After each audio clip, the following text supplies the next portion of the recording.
Friends, welcome back to my channel. जय श्री कृष्णा। महाभारत के युद्ध में जब कर्ण की मृत्यु हो गई तो क्या हुआ, चलिए जानते हैं। कर्ण माता कुंती और सूर्य देव का पुत्र था।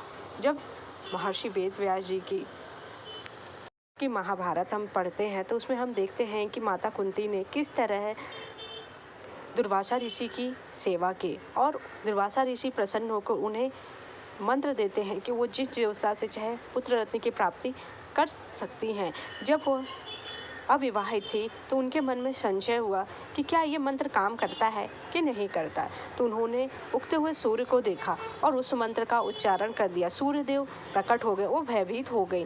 फिर सूर्यदेव ने कहा कि मैं दुर्वासा ऋषि के वरदान को खंडित नहीं कर सकता, इसलिए आपको पुत्र रत्न लेना ही पड़ेगा, लेकिन आप फिर भी कंवारी रहेंगी। जिस कारण से उनका विवाह से पूर्व ही कर्ण का जन्म हुआ। जब कर्ण का जन्म हुआ तो माता कुंती घबरा गई और उसको गंगा में बहा दिया।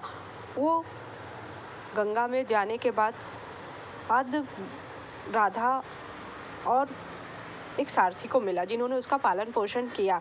अब बात करते हैं 18 दिनों तक चलने वाले युद्ध महाभारत में हर दिन कुछ ना कुछ विशेष घटित हुआ जो लोगों के लिए आज भी शिक्षा, संदेश और उपदेश की तरह ही है। इस युद्ध के अंत में युधिष्ठिर ने अपनी मां कुंती को क्या कहा, चलिए जानते। महाभारत इतिहास सबसे बड़ा युद्ध है।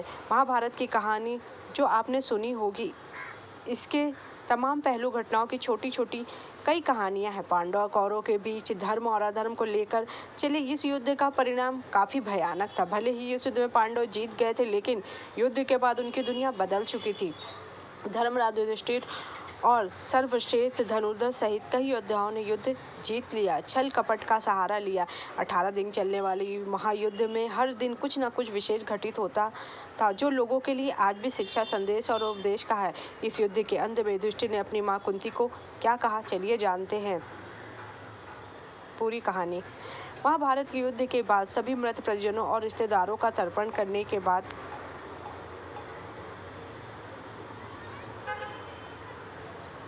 पांडव 1 महीने तक गंगा तट पर रहे। धर्मराज युधिष्ठिर को देखने और उन्हें सांत्वना देने के लिए कई महान ऋषि और संत के आने जाने का क्रम लगा हुआ था। इसी बीच नारद ऋषि भी युधिष्ठिर के पास आए और युधिष्ठिर की मन की स्थिति के बारे में पूछा। नारद जी ने युधिष्ठिर से प्रश्न करते हुए पूछा कि युधिष्ठिर, अपनी भुजाओं के बल और भगवान की कृपा से आपने इस युद्ध में विजय प्राप्त कर ली। क्या पापी दुर्योधन को परास्त करने के बाद तुम प्रसन्न हो? मुझे आशा है कि शोक और विलाप तुम्हारे अंदर है। युधिष्ठिर ने उत्तर दिया कि वास्तव में मैंने कृष्ण की कृपा, ब्राह्मणों का आशीर्वाद और भीम और अर्जुन की शक्ति के आधार पर इस युद्ध को जीत लिया। फिर भी एक गहरा दुख है जो आज भी मेरे दिल में बैठा है। मुझे लगता है कि मेरे अपने लोगों के कारण ही इतना बड़ी संख्या में स्वजनों का अंत हुआ। पुत्र अभिमन्यु की मृत्यु पर द्रौपदी का विलाप देख मैं जीत को हार मानता हूँ। युधिष्ठिर ने कहा, इन सभी योद्धाओं के वध के बाद मुझे पता चला कि मेरा भाई कर्ण, जो सूर्यदेव और मेरी माँ का पुत्र है, उन्हें सारी दुनिया राधा पुत्र मानती थी, लेकिन वास्तव में वह मेरी माँ के बड़े पुत्र थे। मैंने अनजाने में उन्हें मार दिया। यह बात मुझे अंदर से खाई जा रही है। ना तो अर्जुन और ना ही भीम, ना ही दोनों छोटे भाई जानते कि कर्ण हमारे सबसे बड़े भाई थे। बाद में मुझे पता चला कि वो मेरे बड़े भाई हैं।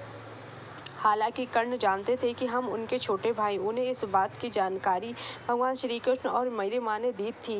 दुर्योधन के साथ उनके घनिष्ठ संबंधों के कारण वह हमारे पक्ष में नहीं आ सके। हालांकि उन्होंने हमारी जान नहीं लेने के लिए वचन दिया, मगर मेरे पास अर्जुन और कर्ण दोनों होते तो मैं दुनिया को जीत सकता था। यह कहते हुए युधिष्ठिर भावुक हो गए और उनके आंसू बहने ने। उनकी माँ कुंती आगे आई और अपने पुत्र से बोली, युधिष्ठिर, इस तरह से शोक नहीं करो। मैंने पहले कर्ण को आपके साथ उसके रिश्ते के बारे में बताने की कोशिश की। सूर्यदेव ने भी उससे बात की। हालांकि अपनी घनिष्ठता मित्रता के कारण दुर्योधन का साथ छोड़ने से उसने मना कर दिया। कुंती के सांत्वना की बातें सुनकर युधिष्ठिर अपने क्रोध और शोक को शांत ना कर सके और धर्मराज युधिष्ठिर ने अपनी माँ कुंती से जो कहा उसको शोक ना शांत हुआ और अपनी विलाप करती हुई माता को उन्होंने कहा कि काश हमें पता होता माता कि वो हमारे ज्येष्ठ भ्राता हैं तो उनका वध अर्जुन नहीं करता।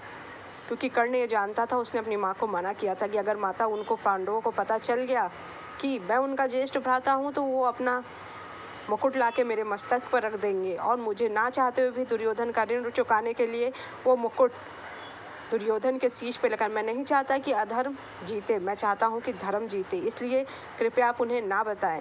इसलिए माता कुंती ने पांडवों को उनका सच नहीं बताया। जब धर्मराज युधिष्ठिर को पता चला कि उनके कारण इतना बड़ा संग्राम हो गया, काश हमें पहले युद्ध के पहले ही पता होता तो हम अपना सारा राज्य अपने बड़े भ्राता को दे देते और इतने हजारों लाखों करोड़ों लोग ना मरते। माता, आपकी एक गलती के कारण करोड़ों करोड़ों लोग मारे गए और आपने भाई और भाई को एक हत्यारा बना दिया। आपके एक राज ने इतना बड़ा नरसंहार करा दिया। तब उन्होंने श्राप दिया कि कोई भी नारी जाति कभी भी कोई भी बड़ा भेद छुपा नहीं जाएगी। इस कारण से समस्त नारी जाति को धर्मराज युधिष्ठिर ने श्राप दिया है। अगर आपको मेरी जानकारी अच्छी लगी तो थैंक यू।